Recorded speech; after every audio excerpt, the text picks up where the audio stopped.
And we are live. A very good afternoon to everybody. My name is Nadine Parry. I'm an executive and leadership coach, workplace mediator, and doctoral researcher.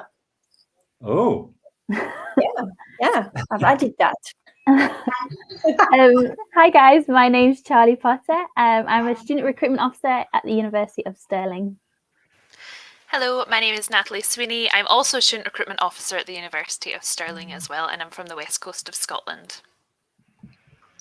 Hi, I'm Jenny Ling. I'm a leadership development consultant, specialising in developing and delivering leadership programmes and mentoring senior leaders, predominantly in schools. And this is Andy Cook. Sorry about that. I had some camera issues there. It's okay. It's what live is about, actually, Andy. Yep, exactly. Obviously, I've been on Zoom calls all day, and then the cameras just decided to stop working, so that was fine. So I'm a senior marketing officer at Fairview International School in Bridge of Allen. I'm Jan Daines. I'm down in sunny Gloucestershire, and I'm a education consultant doing some leadership support, some quality control stuff, and some school improvement. So it's great to be here. Thanks ever so much. Brilliant. Yeah. Okay. Well, I'm very excited about today, and I'm just going to explain the why we've chosen to have 3 millennials today. For those who've been watching us, and well, first of all, thank you, because we know that we're starting to get a very loyal audience. Last week we did a LinkedIn Live with 3 students from King University and UCL, and they belong to Generation Z. And we thought that it would be quite interesting, actually, this week to have 3 different generation, well, 3 different people from a different generation, just to understand if actually generations do exist. And I'm saying that because I've watched the TED Talk that one of you advised me to watch with Leah George. And Leah George, she's a social psychologist, and she's challenging a lot of people with the fact that actually perhaps generations don't exist, and perhaps we're just human, and that's the way it is. So it's going to be very interesting today to have a conversation and for people to just make their mind and to decide whether indeed, generations do exist or do not exist. So thank you to whoever passed on the link to me. Now, when Leah was doing her TED Talk, she said something quite interesting about your generation. She said they are pragmatic, determined, and they think they are going to change the world. Which I thought, wow, let's start with that. So I guess my question is, how are you going to change the world? What's the plan?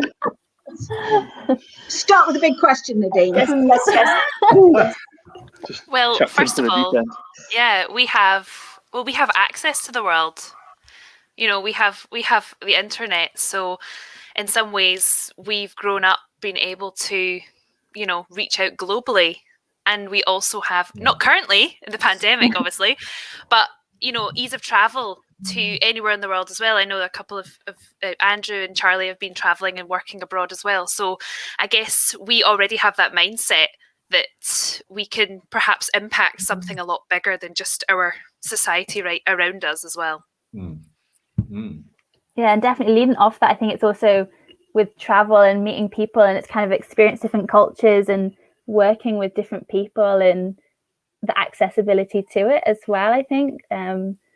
But yeah, it's a big question. It is. And you didn't expect that. I'm so sorry.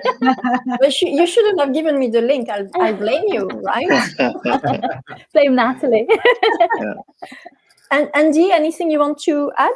Yeah, I think we're of the mindset that we have to change errors that have happened in the past. And not that I'm saying there's been a lot of errors in the past, but obviously like the climate, the global climate, Natalie, I know obviously does a lot of work with this, and she'll talk a hell of a lot more than I will. But I think our generation is of the right, why are we not recycling everything? Why do we need to drive everywhere? Why can we not start walking or cycling and doing things like that? So I think that's just a very small aspect of changing the world, but that would change the world obviously significantly if we were able to achieve something with that.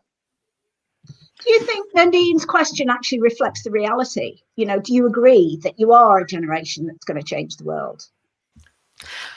Well, I mean, it's definitely something I think, you know, it's an ambition, I guess, to be able to change the world. One of the biggest things for me, I think, is the education that we get from just being more connected globally and seeing that people are just people. People are different, but they're just people at the end of the day. Everyone's human. And I think there's a lot of things that have happened in history that are quite scary.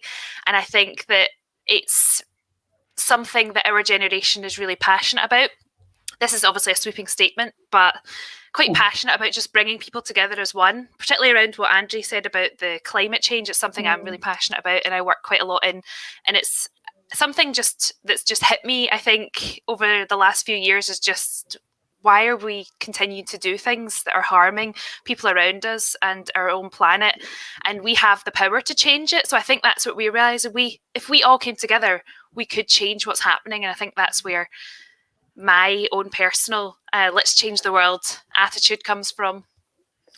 Do you think you have I completely identify with what you're saying. I'm from a baby boom generation, born in the 60s, me, but so I completely share those desires. I'm wondering what it is that you guys have other than age and energy that makes you so positive with regard to the fact that you are going to make a difference. I don't mean so I'm not saying that with any sort of trying to dampen you down at all. It's kind of completely the opposite. I'm just trying to tease out what it is that's happened to you that makes you so convinced that, you know, that it rests with you and you've got the experiences that we need globally. What would you say?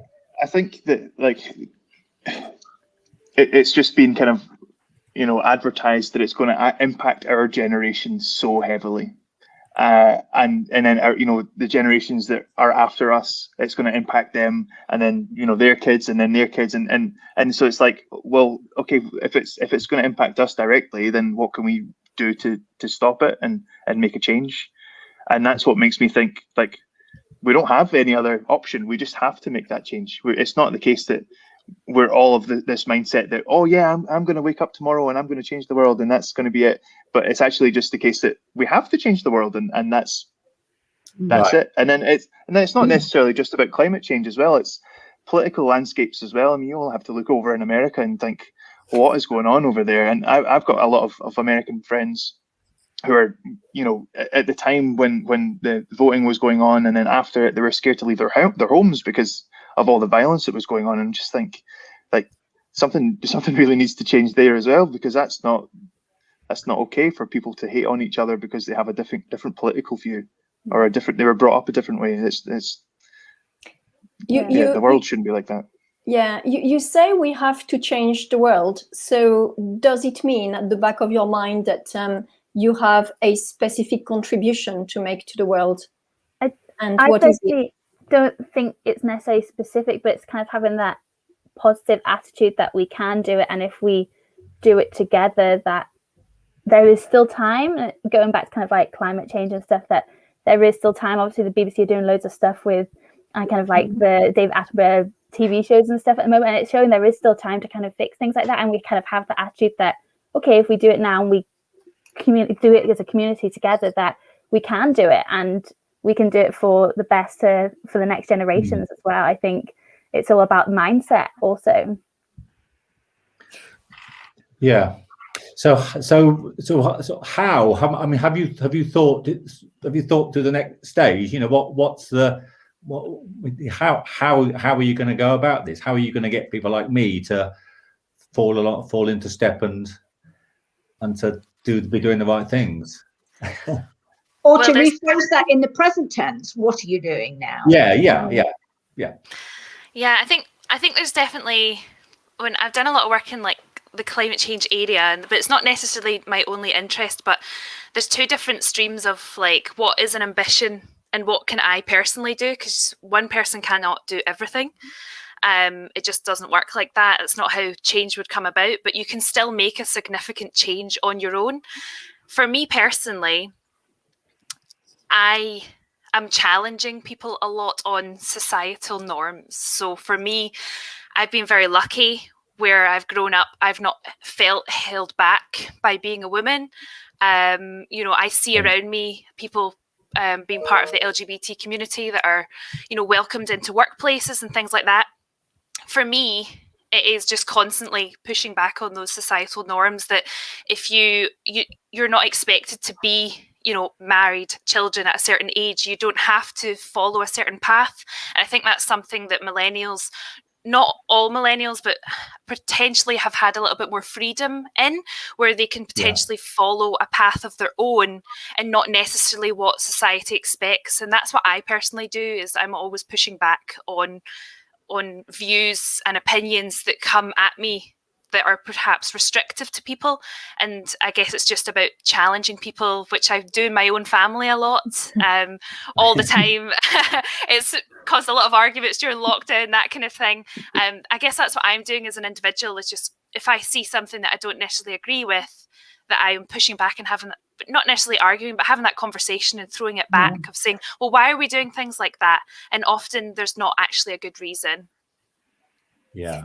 That's really interesting. Yeah. Do you think that it's a character strength? Because not every, I mean, I sense it, right? We're quite far away in terms of miles, but I sense your determination and your courage to want to do something, to make a difference. Do you think it's down to character strength? Well, there's a lot of stereotypes about millennials, about, you know, people, the job hoppers and people they're maybe got a small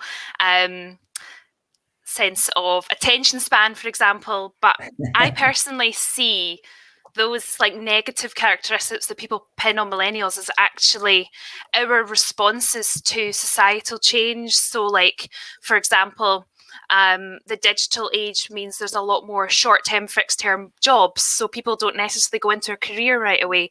There's house prices that are just shooting through the roof, so millennials are more commonly living with parents, they're renting. They've just not got that stability necessarily in their life that perhaps generations above had. So that those societal changes mean that I think we are potentially a lot more ready to spin a lot of plates and potentially look for different opportunities. And I think that character strength is potentially what brings that out in us. Yeah. So are you saying that you've actually, on the one hand, you've got more freedom because you're not conforming to societal norms, but on the other hand, you're lacking the stability? And now, is that not having that stability, is that a positive thing because you're not tied down too soon? Or is it something thinking, oh, you know, where's my next job or role coming from? Is that a positive or a negative, do you think? I think it can probably be both. And I think it again depends on how you look at it.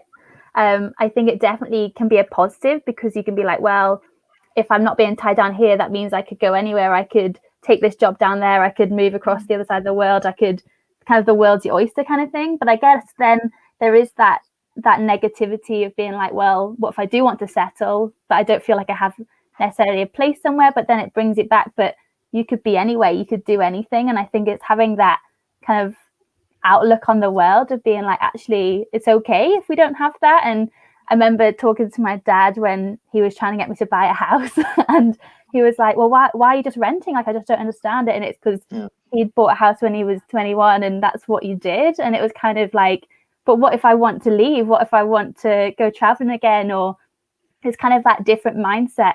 In the end, I did buy a house because he kind of talked around the positives to it, but it's also more thinking, actually, I could rent it out and go. And it was kind of, again, turning a positive on to not necessarily a negative situation, because obviously buying a house, that's a great investment into your life, but it's also thinking, I'm not completely tied down here. I still have that freedom to kind of do what I want and change jobs and move if I wanted to as well. Yeah, Andy, you've got a family, haven't you? You've got a young family, have you? Yeah. So yeah, 4-month-old child, 2 dogs, and in the process of moving from our flat into our house in May. So that's a very stressful thing. But I wasn't a property owner until I was 29, and we've only had this flat for just over a year, and then obviously we're now moving into our second property pretty quickly. So not only job hopper, but also house hopper. Well, I was wondering if, just picking up Charlie's point. I mean, I was very aware when I was a young man with a young family that I needed to provide for them. I mean, that's a interesting attitude, isn't it? You know, where's that come from? Well, that's come through my grandparents and parents, and so I wouldn't have. I would have been very reluctant. It would have been a massive thing for me to move jobs and move. But you guys have somehow, and I've just particularly mentioned it to you, Andy, because you've got a family, and yet you seem to have a really positive attitude to moving around and taking opportunities. Yeah. And also, I'm not the breadwinner in the family either, which is yes, which is more and more common these days, actually. And I think it's quite stereotypical to be like, oh well, the man of the house should earn the most salary. My wife's a fully qualified teacher and has been teaching since she left university at 21. So she's had that career. Whereas obviously I studied music technology and left university not knowing what I was good at, and then obviously had to find my feet along the way. So that was obviously my own personal challenge and education post university. Was figuring out what I was good at, and I feel like I've kind of narrowed into my niche. But I only found out what I was good at because of the job hopping, and that was, you know, I've done various roles like, you know, customer service stuff. I've done sales, and then sales and marketing, and then recruitment, and then I was like, right, okay, I really enjoyed the marketing side, and I enjoyed the recruitment side. And the sales side, so that's all kind of tied into what I'm doing just now in my current role. But sorry, Jenny, go. I'm just listening to what you're saying and actually thinking back to my own sort of early years, so to speak. I mean, I think of you as early years. I know they're only 4 or 5, but you know what I mean. And actually, my career path was very similar to yours, because I job hopped and place hopped all throughout my 20s. And when I was 29, I actually realized that from the jobs that I'd done, that it had kind of focused me into becoming a teacher. So I didn't qualify as a teacher till I was 29. And even then I hopped jobs, because those were in the days where there weren't enough children and there were too many teachers, basically. So for about 3 or 4 years, I couldn't get a permanent job, because you could only apply for a permanent job if you had one. Yeah. So I would say that for the first sort of 12, 15 years of my career, I was very much in the situation that you guys were in, but without the confidence and the belief that this is where I wanted to be. I was there because I was there, not necessarily because I wanted to be. And so, although I was doing the same sort of thing, I didn't have the same confidence and courage that you guys are showing. I think it's something that we've learned through like our degrees as well, because all of us did non-vocational degrees. So I did fashion and business, like Andy said, he did music, and Natalie did English. So I think with those degrees, there's not an obvious job to go into unless everyone says, oh, you're going to be a teacher. And we're like, well, no, because there's got to be other things out there other than teaching. And everyone in my family's a teacher, and that was expected what was going to happen. And I was like, no, I want to break the norm, I want to do something else. And I think that confidence has also been kind of grown through that kind of those years at university and kind of enjoying a subject, but not necessarily knowing what it's going to lead us to, but just picking up on skills and experiences kind of through those 3 or 4 years at uni, and then come to the job world and be like, okay, well, what skills have I got? Okay, let's go and try that for a bit. And like Andy's done, he's tried out different things to see, okay, I've really narrowed down eventually what I want to do. So I just find it totally superb. I'm just trying not to use the word amazing. I find it superb that you've all got a different career path. I mean, Charlie, you're going to be starting your 4th job. Natalie, you've had 6 jobs, and Andrew, during COVID, you've changed job twice. Oh, sorry. Yeah. Twice. During COVID, you've changed twice. Not named during COVID. No. Yeah. So you know that shows that you are curious, that you are happy to take risk, that you are courageous. I mean, this is pretty stunning, you know, to look at that and think that 6-7 years ago you were still at uni, and you've already got several jobs on your CV. You've acquired new knowledge, new skills. You've got lots of experience. I mean, congratulations, guys, because that's pretty impressive. And is that because you feel that you had to do that, or is that because you just are you kind of exploiting an opportunity, or the opportunities, or is I just find it really, is it just worth sort of trying to tease out, you know, why that's why? Yes, yeah. I want to know. Yeah.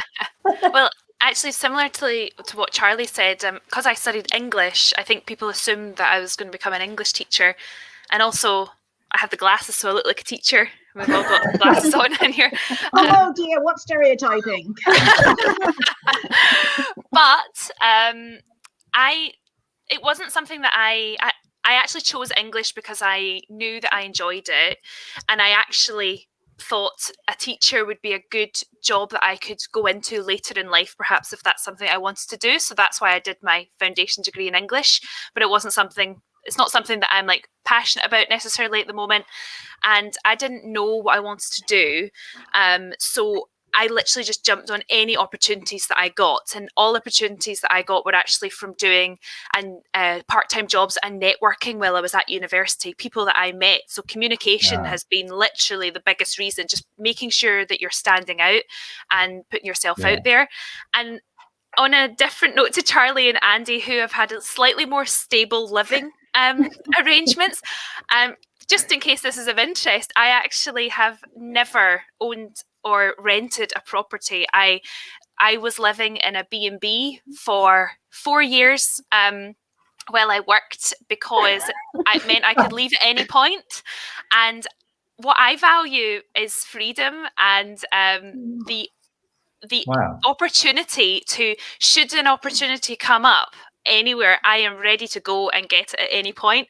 But that's perhaps more a personal value, because on the flip side of that, you do have, I think, more perhaps anxiety around the fact that maybe you don't know what you're doing next week, or you don't have a particularly stable living environment as well. So I think there's definitely, going back to what you said about the pros and cons of the millennial lifestyle, I think the cons definitely would be potentially, you know, you can technically work around the clock because everything's online. When do you switch off? And then that's potentially also why there's a lot more focus on mental health now, which has perhaps been teased out by millennials as well in the workplace, because they have perhaps had that instability.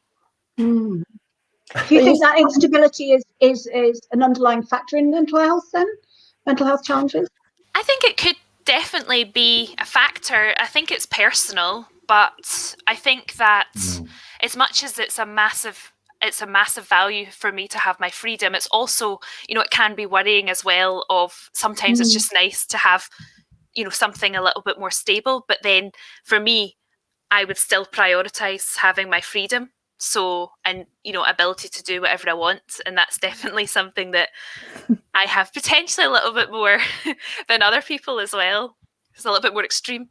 Do you surf around B&Bs, Natalie, or do you tend to... I found one and it was perfect and I never left it. Really? Seriously? Really? Yeah. Wow. I never had a contract. I just rented a room, and it literally meant that I could do whatever I wanted. So that's going to lower the anxiety associated with that kind of, you know, you kind of almost, it almost sounds like you're painting a picture of an itinerant lifestyle, but you're not really, because you are sort of settled. It's just that you're settled in a very flexible living situation. Yeah. Beach surfer. Really interesting concept, Jan. Charlie and Andrew, do you want to share your values and see what they are like compared to Natalie? Charlie, you can go first. Oh, thanks, Andy. Sorry. Yeah, I was sitting, when you asked us about this before, I was sitting and having a little think. I've never really thought what my values were, and I was kind of went away and I was kind of thinking about it. And I think for me, especially, optimism is really, really important. Like, I am one of the most positive people that you'll meet. It's very annoying, I think, for people, because I will always find a positive in any situation, and that's just always my aim. And I think that's really, really key. Another value of mine is kind of happiness and kind of that friendship side of things. Like, I just want to be happy in what I'm doing. I want to be surrounded by people that I want with me and stuff like that. So I think that's also really key. And I was thinking the other things I like are things like honesty and fairness. And I don't like it when people lie. I'm sure a lot of people don't like that, but it's something that I really don't like. And I want it to be a fair situation for everyone, I think. Yeah, I don't know. It's one of those things that's why I hate being in an environment with people where it's a nastier environment. I just want it to be a nice place to work and live and stuff like that. And Natalie's laughing because she knows I'm more happy. You make it a nice place to work, because Charlie and I work together. Yeah, thank you. But they're really important to me. It's all about kind of that positive, nice environment, and being surrounded by people that I love and want to be, and I kind of work well with, I think. And I think that's reflected a lot of my friends and family, because they are also similar to me in that aspect as well. So surrounding people with that, because one thing I really struggle with is kind of doubting my own abilities and my lack of confidence. And then I think surrounding myself with those kind of people in those situations really support me and kind of think, come on, Charlie, you can do this. And that then pushes me to kind of be better and to apply for new jobs and to be open to other opportunities as well, I think. Wow, I love your positivity and the happiness. I feel we're in a happy world in our bubble with the six of us at the moment, because it's the language, isn't it? It's how you're translating your values into everyday language. And you've just said, I'm an optimistic and I like happiness, and the way you are, the way you are speaking, it's very contagious. I feel it as well. So thank you. And Andrew, what about you? So similarly, I had to go away and I actually asked my wife. I was like, "What are my values?" Like, I'm not sure, but like the one that's kind of stuck with me from that conversation was loyalty, and like loyalty for me is it works both ways, and I know it's maybe a bit of a dodgy one to bring up as a job hopper. Maybe not showing a huge amount of loyalty to an organization, but I feel like I have this thing where I will show all my loyalty to you if you show all your loyalty to me. And I'll give an example where I won't name drop the company, but I worked for this company after I graduated university part-time, and I was picking up extra shifts as and when I could, because I was wanting to show my passion for working for that company. And I was promised a full-time contract after my probation, which was 6 months. So 6 months came and went, and they said, "Look, we're really sorry, but we don't have a full-time contract." I was like, "That's fine. Like, I'm still happy to stay here, and I'll continue to pick up all these extra shifts." It then got to a point where my wife and I kind of moved in together, and everything started to, I wasn't earning enough money basically to live. So it got to a point where I had to make that decision, right? I need to give this job up, and I need to then move on to something else, which is full-time and guaranteed contracts and things like that, because we were planning our lives together. And the week after, a full-time contract became available at that company, and one of my friends got it and said that it was almost as if they were waiting for me to leave, which was unfortunate. This obviously wasn't the case, but it was just a really unfortunate timing. But I felt like had they found that full-time contract the week before, then of course I would have stayed there, because they would eventually shown loyalty to me. And then another kind of case study for that as well. When I was working out in Dubai, I worked at a startup company, and I joined because I just had this really good feeling about the company, and I could feel the passion from the CEO and the CRO and things. And I was like, this company is really going to take off. But as a startup, they didn't have a lot of money, and they started me on a contract which paid very little. It covered my petrol contract, my petrol expenses basically, and that was it. But I stayed there for just over a year and a half, and in that year and a half, I progressed with the company. So obviously, me showing loyalty to them, they showed loyalty and trust in me. And at the end, I was running 2 teams at the company eventually, which was like unbelievable growth in such a short space of time. But that's obviously startup life, and that's just how these startup companies work. You're reflecting there, Andy, very much what you were saying. You put a LinkedIn post up earlier on today. Yeah. With 2 diagrams. Can you just explain those 2? Because I think it reflects very much what you've just said. Jan, you commented as well. I did, yeah. So I'll need to get it up because I can't remember what it was. It was about measuring success, Andy. Exactly. So it was measuring success. So basically, it was like how you're told to measure success in a pie chart, and it's 50% is your salary and 50% is your job title.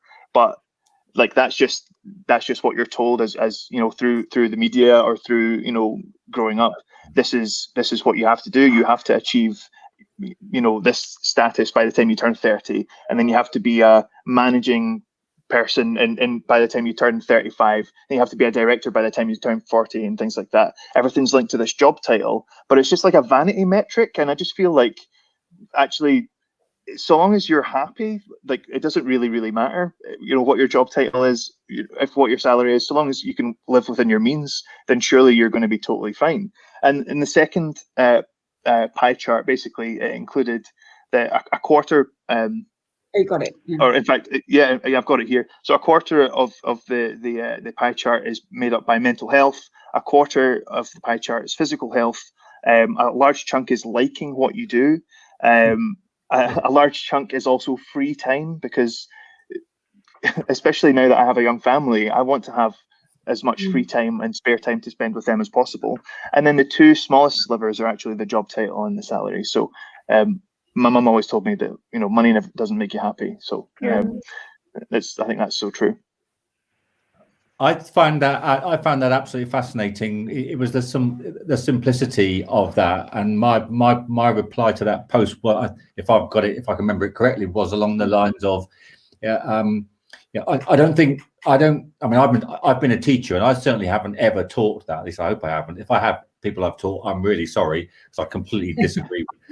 But I think it's something that we kind of imbibe, just sort of seeps into us. There's a societal norms are affecting us, and I think that's hugely dangerous.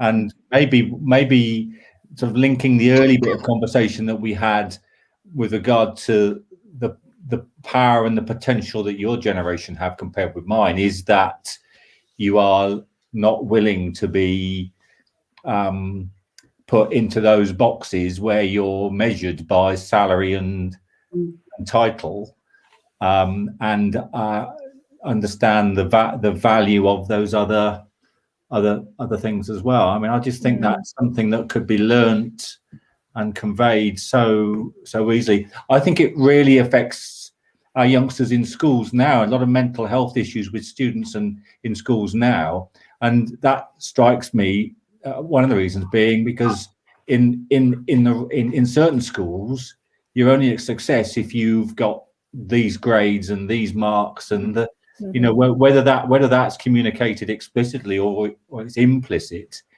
it isn't helping. So I thought that was a really fascinating thing to do. Yeah. And scary thing that. Sorry, go on, Andrew.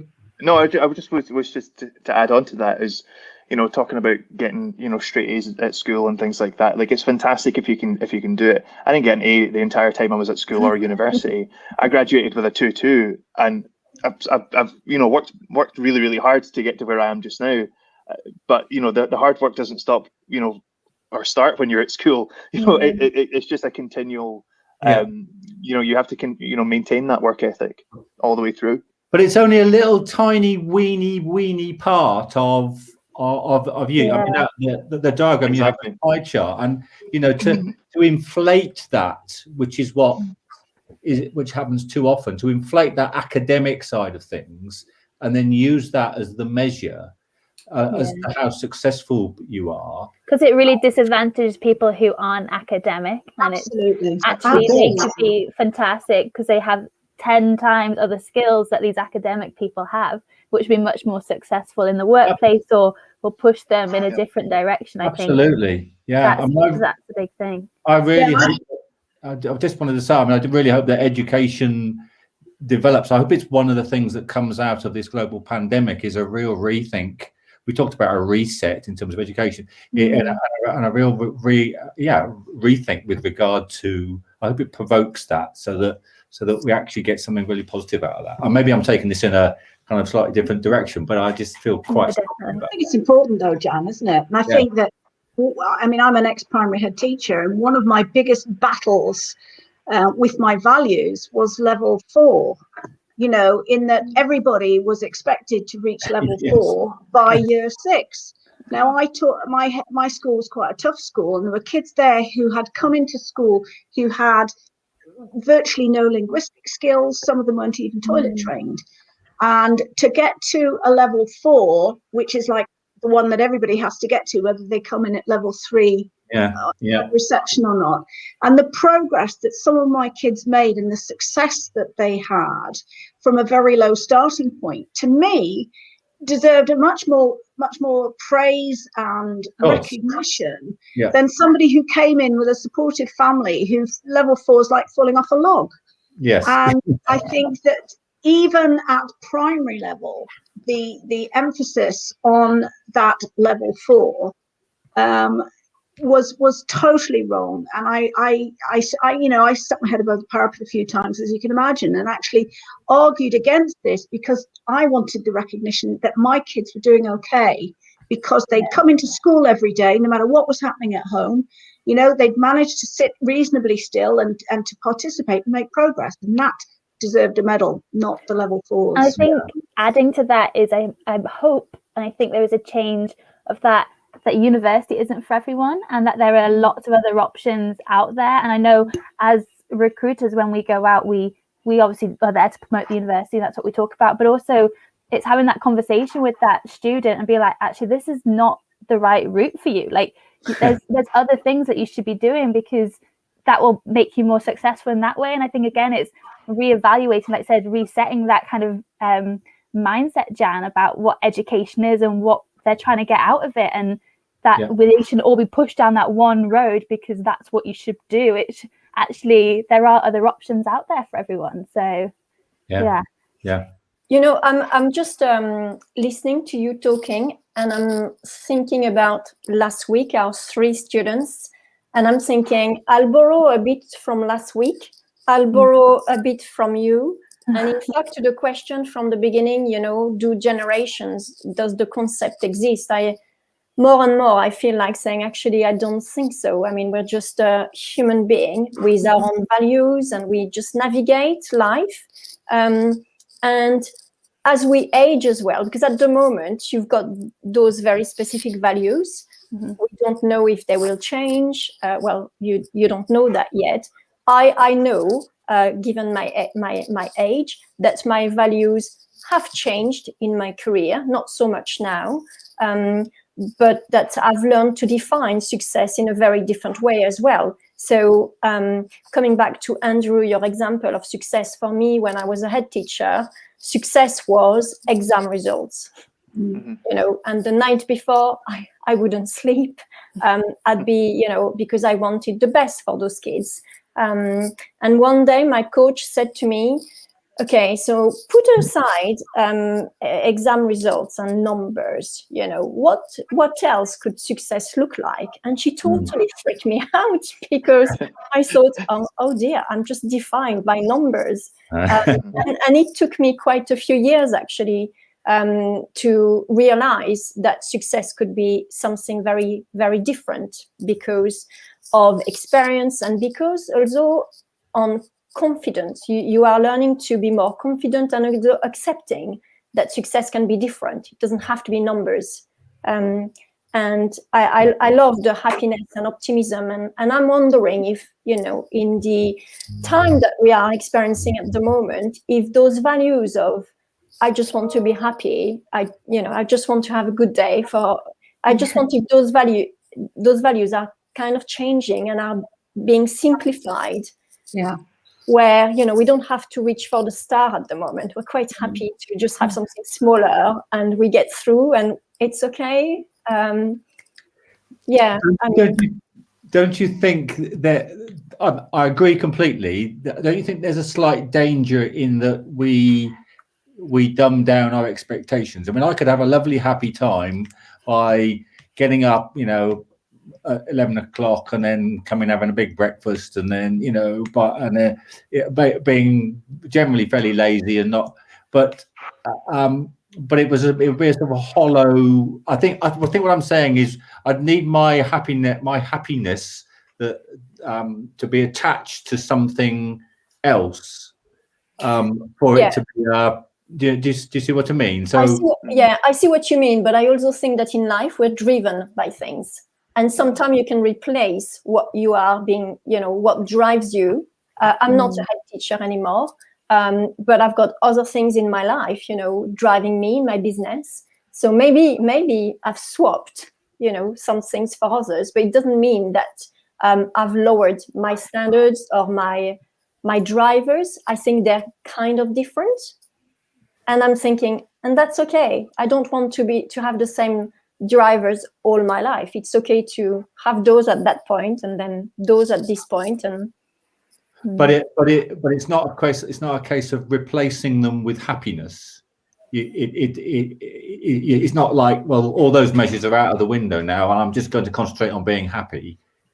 I think being happy is a philosophical concept. And I think that to define happiness, you have to define unhappiness. Otherwise, you don't know that you're happy. Well, that's my view anyway. But also, drivers are linked to happiness, because whatever your motivation is, Jan, your motivation might be absolutely that, to stay in bed till 11, have a nice breakfast, and then walk the dog. That could be your driver, is to do that. Whereas 10 years ago, your drivers would have been very different. But I think personally, as you get older, your drivers do change, because you lose the striving, I think, that you have when you're younger. Maybe that's just me, but don't forget, Nadine, I've got a few years on you before you do. No, but I was going to say I disagree with you, Jenny, because when we're out in Dubai and Abu Dhabi, and you are very, very driven. When I'm there, yes, and to get there, I am as well. But I'm also quite happy to sit back and do very little, because I don't feel I have to do that all the time. Whereas I think when I was younger, I felt, I had a family and I had a career, and I was juggling plates all the time. Now, I don't think I was particularly happy doing that, because I had too many drivers. And I think that as you get older and your children leave home, and you get more control over your life back. And I would link that to happiness in older people, or in somebody my age, or whatever, however you want to phrase it. So Andrew, Charlie, and Natalie, what drives you? Well, it was very interesting, actually. Sorry, Natalie, you go first. No, you go first. No, I was just talking about Dubai and things like that. The drivers to move to Dubai and try and start a new life abroad and things like that.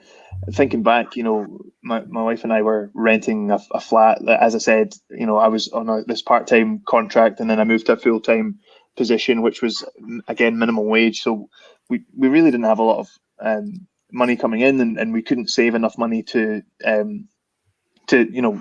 put towards a deposit for a house, because at the time, you're looking at 10-15% deposit for a property, and how can you save for that in a couple of years? You really need to cut all the way back and not spend a single penny. And so the driver for us to kind of move abroad was money at the time. I don't think money drives us now. I think we went to Dubai and with the idea that we were going to come back and buy a property. We ended up coming back with 2 dogs, and we still had to rent. But it was fine. And obviously these key metrics changed in our lives. You know, we decided that actually money didn't drive our happiness. Like, you know, rescuing these 2 dogs from Dubai drove our happiness, and we came back and we were like, okay, we'll start again. Like, it's not a problem. I'm not saying we didn't come back with any money at all. We came back with a little bit, but it wasn't enough for, you know, a deposit for a house. So we still had to save.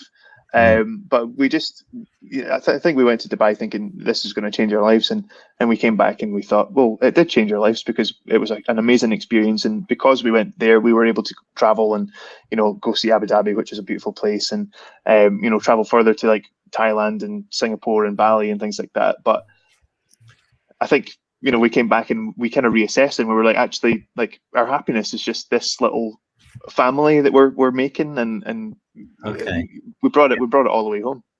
Yeah, it's going back to your circles again, isn't it? Is the first circle doesn't fit you, that's not going to make you happy. Yeah. It's really interesting. The pandemic's been huge for me because I was somebody who I mean, you wouldn't see a space in my diary. Charlie and Andy will know this. I was out constantly. I'd get back at 1 a.m. every single night.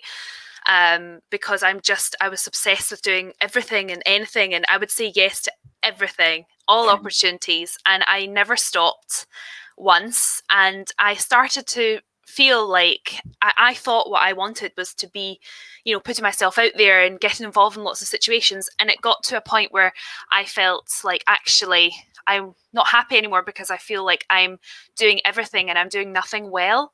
And then this pandemic came and it stopped everything, and I had excuses to stop everything for once, and this is like a once in a lifetime opportunity, I think, for everybody.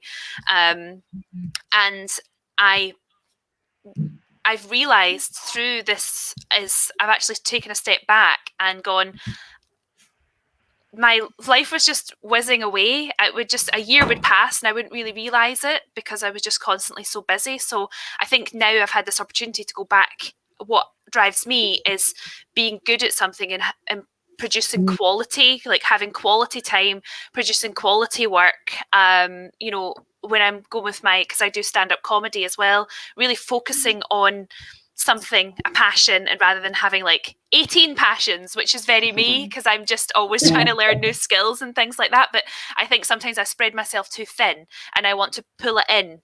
And I think that this pandemic as well has shown how important health is. And actually and what Andy shared earlier is something that I had not prioritized at all. I did not prioritize me until this pandemic. And I think that's something I'm going to take forward, is making sure I've got that time for physical, mental health, and also having that free time, because I think it will make me perform better in every aspect.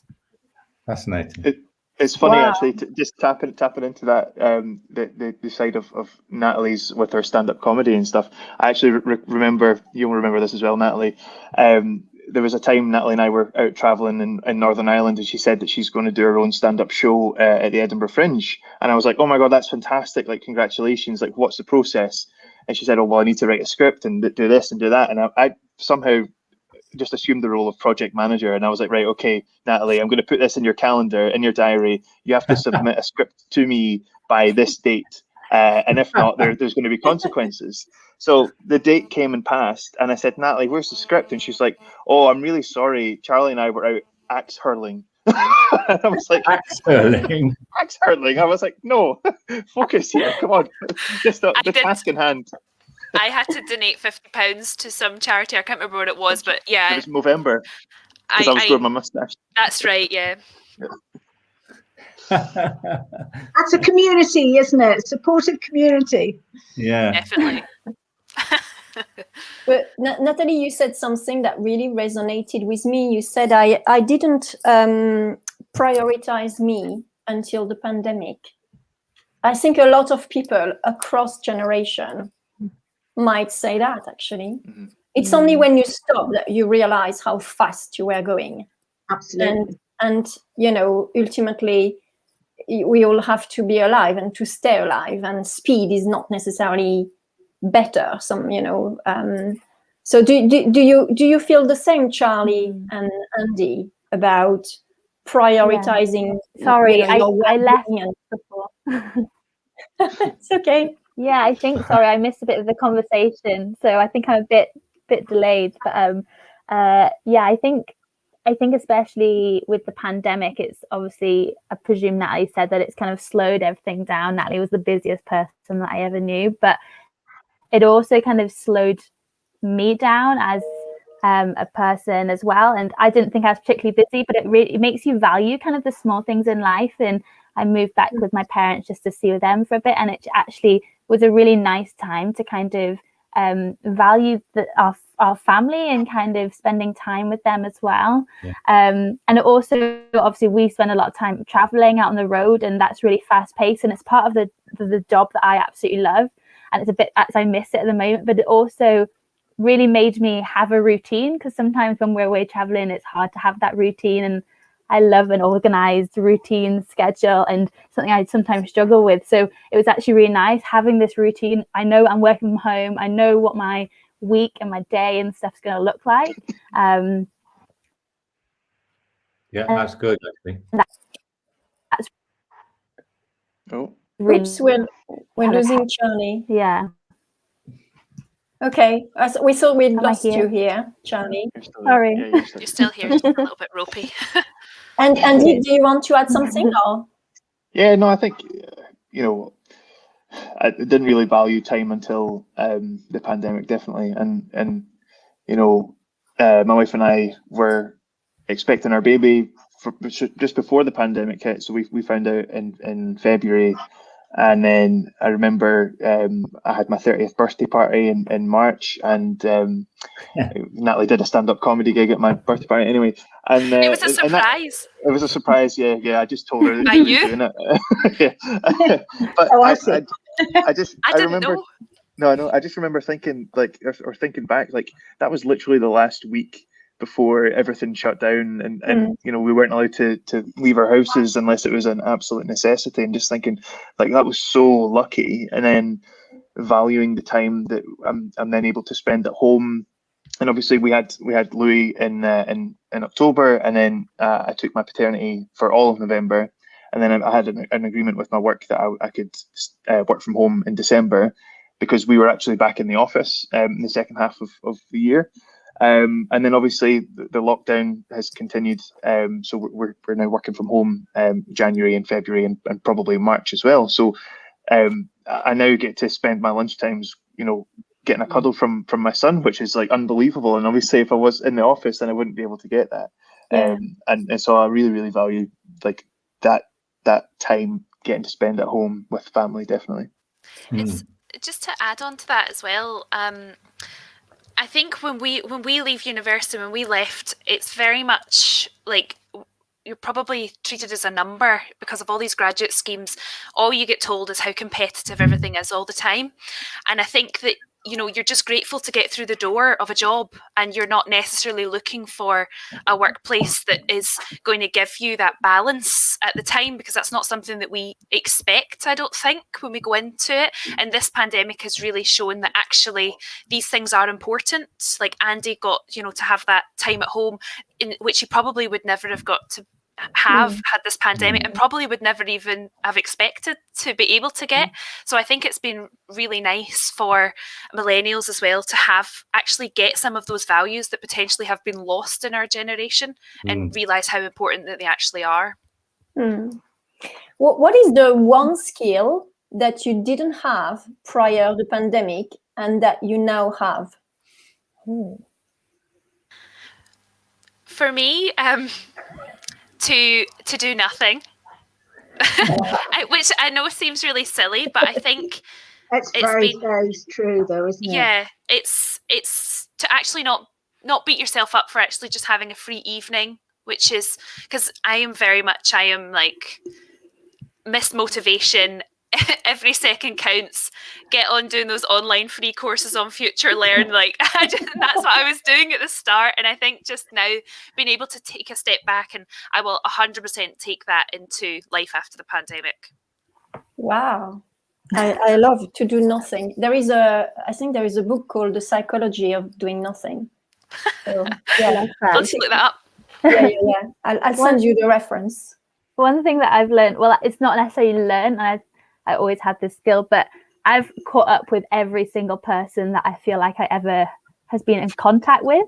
And I think, when you're so busy with life and you're just so focused in your own little bubble, and people I went to uni with down in Birmingham, I don't ever speak to them when I'm up in Scotland, and caught up with them. I've caught up with everyone that I went traveling with and I met while I was traveling. And I have a reputation with some of my friends at home that I have a very busy Zoom schedule, because every night I have a Zoom call and I've done every single online activity, whether it's a quiz or bingo, everything. And I think it's kind of been really nice is just catching up with people and kind of getting out of your own bubble and actually not being so self-centered sometimes. And I wouldn't say I was necessarily a self-centered person, but it's you're in that own little bubble of, but I go to work, I do this, or I'm going down here next week and blah, blah, but actually stopping and seeing what other people are doing and checking in on people. And I think that's a massive part of this whole mental health thing, is actually everyone's like, oh yeah, I'm okay. And it's always the people who say they're okay that are not okay. So it's checking in with people and actually just building up those friendships again. That I'm lucky that a lot of friendships that I haven't spoke to in a while, I call them up and it's like nothing's changed. And I think that's a sign of a great friendship. But it's just catching up with people and kind of just making sure that they're okay as well, I think, and being that person if they want to talk, that I've got no reason, I've got nothing else to do, I'm definitely here to talk, kind of thing. And it kind of, normally you'd make that excuse being like, oh, sorry, I'm busy tonight, or I'm going out, or I've got something else planned. Well, actually, you haven't got anything planned because they know you're not going out because you can't go out. So that excuse has gone away, and it kind of forces you in a nice way to make those conversations and catch up with people as well.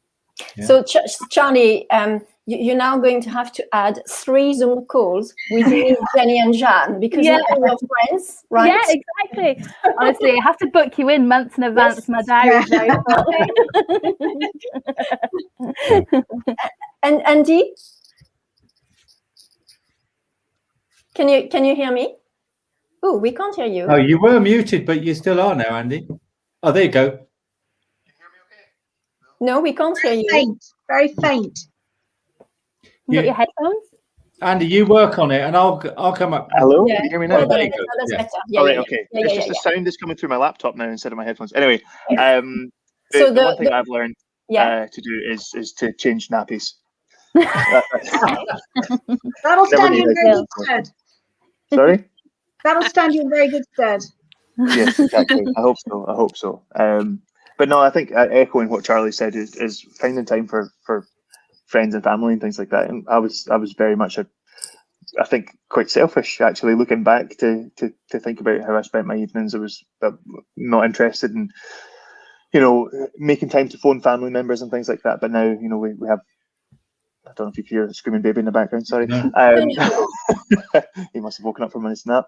But now, obviously I regularly check in with all family members, and especially, like my granny, who's, she's 92 and not really able to get out and about very much, and she's missing all her social gatherings that she's used to and during normal times. But and now I make a lot of time to make sure that she's not lonely, which is really important. Mm. Wow, we have about 2 minutes left on air. Is there any final message from you that you want to share with the world? For me, don't worry if you've not got it all planned. Things will work out, but just keep an open mind, and I think that will always stand in your favor. Mine definitely echoes off that. I was going to say, take every opportunity, and kind of, like you said, don't necessarily plan too far ahead, because something could come up and it will take you in a completely different path. So I never thought I'd end up in Scotland, but here I am, and I absolutely love it 3 years later. So thanks for welcoming me. It's great. I think just be kind as well. I think that's the main thing that has come out of the lockdowns and everything. It's just little kind of random acts of kindness. And I know it was Random Acts of Kindness Day yesterday, I think it was. So just kind of seeing like all these people staying in touch, like obviously Charlie was saying, like keeping in touch with people that she's not spoken to in years and stuff like that. Just making sure that everybody's okay and just checking in with everyone.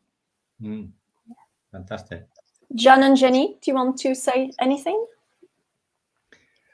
I haven't. My brain hasn't been engaged. I've just been listening to. I pick up on Andy's kindness thing. I think that's. I was very sore to miss the kind. You had a conversation about kindness, you and Jenny and Lisa Grace. Yes. I was sort of missed that. I'm big on the fact that people underestimate kindness and how significant that is at all levels, particularly if you have people who are looking to you for anything. You know, whether that's a parent role, a teacher role, a leadership role, or whatever it is. Kindness is the place to start. I think. So pick up on that. Yeah. Sorry, it's not a novel one, but No. There's no right or wrong. No, I know, but it'd be nice to have had a different one, wouldn't it, to fill one of your bubbles? I think for me, it's about the stripped back life, really, is that a lot of things have fallen by the wayside over the past year. And I don't, you know, and I do feel that they probably won't get picked up again, because I think we've started to value things that are kind of more intrinsic, like friendship and kindness and all the other things that we've mentioned. So I think that we'll come out of this pandemic a very different society to the society that went in. And I think that's a good thing.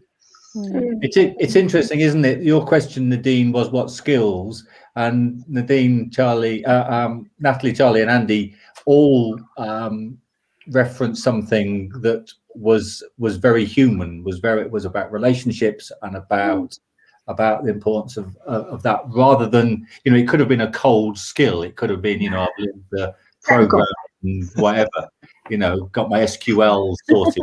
You know, it wasn't that at all. I think that's really significant and really encouraging. And I hope we can, not we six, but I hope we, as a society, we can tease out the benefits of this period for us, and not lose them, not regress to, you know, to how we were before, but to tease those positive things out and move on. Yeah.